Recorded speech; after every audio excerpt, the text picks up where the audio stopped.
Hi అండి, నేను మీ వరలక్ష్మి కిచెన్కి స్వాగతం. ఈరోజు నేను టమాటా రైస్ చేశానండి. ఇలా చేసుకుంటే చాలా బాగుంటుంది. ఈ టేస్ట్గా ఇలా చేసుకుంటే టేస్ట్ మాత్రం చాలా బాగుంటుంది. నేను చేసిన ప్రాసెస్లో చేస్తే మాత్రం చాలా బాగుంటుంది. పిల్లలు కానీ పెద్దవాళ్ళు కానీ తినడానికి మాత్రం టేస్ట్ మాత్రం చాలా బాగుంటుందండి. ఈ ప్రాసెస్లో చేయండి. టమాటా రైస్ చేసి ప్రాసెస్ చూద్దాం. నేను ఈరోజు టమాటా రైస్ చేద్దాం అనుకుంటున్నానండి. టమాటా రైస్ గురించి నేను ఇవన్నీ రెడీ చేసి పెట్టాను. 2 ఉల్లిపాయలు కట్ చేశానండి, పెద్ద ఉల్లిపాయలు 2, 4 పచ్చిమిరపకాయలు, 3 బిర్యానీ ఆకులు, 2 దాల్చిన చెక్కలు, 4 లవంగాలు, 3 ఇలాచి, 2 స్టార్ పువ్వులు, 3 మరాఠీ మొగ్గలు, 1 బిర్యానీ పువ్వు, కొంచెం జీడిపప్పు, పుదీనా ఒక కట్టండి కడిగి పెట్టుకున్నాను, కొంచెం కొత్తిమీర, ఒక 6 టమాటాలు రెడీ చేసి పెట్టుకున్నానండి. ఇప్పుడు ఈ టమాటాలు మనం మిక్సీ వేసుకుందాం. ఇంకోండి నేను కుక్కర్ పెట్టుకున్నాను, ఆయిల్ వేస్తున్నాను. 3 స్పూన్లు ఆయిల్ వేస్తానండి, 1 స్పూన్ నెయ్యి వేస్తాను. ఇంకోండి ఆయిల్ సరిపోద్ది. ఇంకోండి కొంచెం నెయ్యి కూడా వేస్తాను, 1 స్పూన్ నెయ్యి సరిపోద్ది నెయ్యి. ఇంకోండి కొంచెం సాజీరా కూడా వేసుకోవాలి, సాజీరా వేస్తున్నాను. ఈ మసాలా దినుసులు అన్నీ కూడా మనం వేసేసుకుందామండి. జీడిపప్పులు మసాలా దినుసులు వేసేసానండి. ఇవి వేసిన తర్వాత మనం 1 నిమిషం పాటు ఇలా కలుపుకుందాం అండి. కొంచెం జీడిపప్పు వేగిలాగా. ఉల్లిపాయ వేస్తే జీడిపప్పు వేగదు కదా, కొంచెం 1 నిమిషం. ఇంకోండి పచ్చిమిరపకాయలు వేసేస్తున్నాను, ఉల్లిపాయలు కూడా వేసేస్తున్నాను. వేసిన తర్వాత కొంచెం బాగా కలుపుకొని వేపుకుందామండి. చూడండి ఉల్లిపాయలు ఇలా వేగాయి కదా, ఈ కొంచెం వేగిన తర్వాత మనం కడుక్కొని పెట్టుకున్న పుదీనా కూడా వేసేస్తున్నానండి. పుదీనా వేస్తే మాత్రం చాలా బాగుంటుందండి టమాటా రైస్. అందుకని కొత్తిమీర కూడా వేస్తానండి. వేసిన తర్వాత మనం కొంచెం ఇలా కలుపుకుందాం. కొంచెం పచ్చివాసన పోయే వరకు ఇది వేపుకోవాలండి. పుదీనాకు ఇలా చేసుకుంటే మాత్రం చాలా బాగుంటుందండి టేస్ట్ టమాటా రైస్. కొంచెం వేగింది కదండి, స్పూన్ అల్లం పేస్ట్ వేస్తున్నాను నేను. ఇలా కొంచెం వేగిపోయిన తర్వాత వేసుకుంటే మాత్రం బాగుంటుందండి. ముందు వేసామంటే ఉల్లిపాయల్లో అడిగట్టేస్తుంది కదా, యాగనివ్వదు ఆకుని.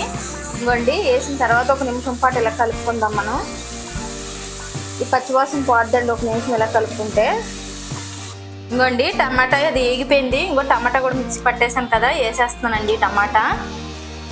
వేసిన తర్వాత కొంచెం ఇలా కలుపుకుందామండి. ఇలా ముక్కలు లేకుండా పట్టుకోవాలండి. టమాటాలు మెత్తగా పట్టుకుంటేనే చాలా బాగుంటుందండి గ్రేవీ. టమాటా రైస్కి ఇలా పట్టుకుంటే బాగుంటుంది. ఇందులోకే రుచికి సరిపడా సాల్ట్ వేసేస్తున్నానండి నేను. కొంచెం పసుపు కూడా వేస్తున్నానండి. వేసిన తర్వాత ఇది ఒక 5 నిమిషాలు మూత పెట్టుకుందామండి, వేగాలి పచ్చివాసన పోయే వరకు. నేను ఇంకా ఇది కలిపేసాం కదండి, మూత పెడుతున్నాను ఒక 5 నిమిషాలు. ఇంకోండి 5 నిమిషాలు ఉన్నాను కదా, కొంచెం వేగిన చూడండి. 5 నిమిషాలకి మనం ఇప్పుడు కొంచెం కారం వేసుకుందామండి. ఇంకోండి కారం వేస్తున్నాను, 2 స్పూన్లు కారం వేసానండి నేను. వేసిన తర్వాత కూడా ఒక 2 నిమిషాల పాటు ఇలా మగ్గించుకుందామండి, కారం పచ్చివాసన పోయే వరకు. 2 నిమిషాలు మూత పెడతానండి.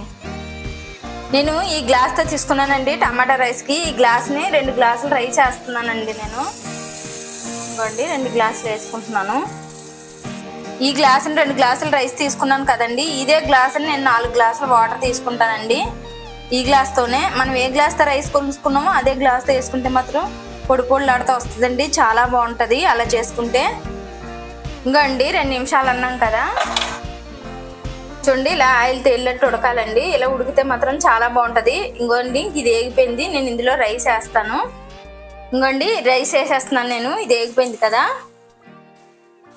రైస్ వేసిన తర్వాత ఇలా కలుపుకోవాలండి. ఇలా కలిపిన తర్వాత 1 నిమిషం ఉంచాలండి. కొంచెం కలిపిన తర్వాత 1 నిమిషం ఉంటే మాత్రం చాలా బాగుంటుంది.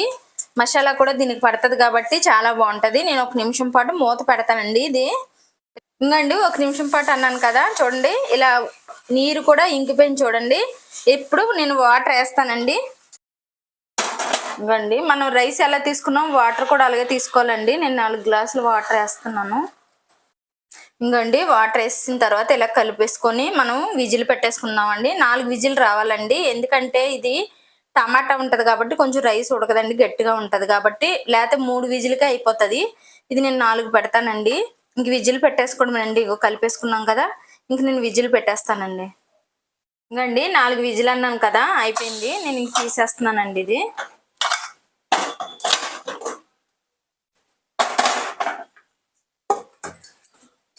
ఇంకోండి చూడండి ఎంత బాగా వచ్చిందో, పొడి పొడిలాడుతూ వచ్చింది. ఇలా చేసుకుంటే మాత్రం చాలా బాగుంటుందండి టమాటా రైస్. చూడండి ఎంత బాగుందో. ఇంకోండి ఇంక ఇది అయిపోయింది, ఇంకా మనం తినేసేయడమేనండి. చాలా బాగుంటుందండి టేస్ట్ మాత్రం ఇలా చేసుకుంటే. పిల్లలు కానీ పెద్దవాళ్ళు కానీ చాలా ఇష్టంగా తింటారు. పులుపుగా ఉంటుంది, కారం కారంగా ఉంటుంది, చాలా బాగుంటుంది ఇలా చేసుకుంటే. ఇంక ఇది అయిపోయిందండి, నేను ఇంకా తీసేస్తున్నాను. ఈ వీడియో కానీ మీకు నచ్చినట్టయితే లైక్ చేయండి, కామెంట్ చేయండి, షేర్ చేయండి.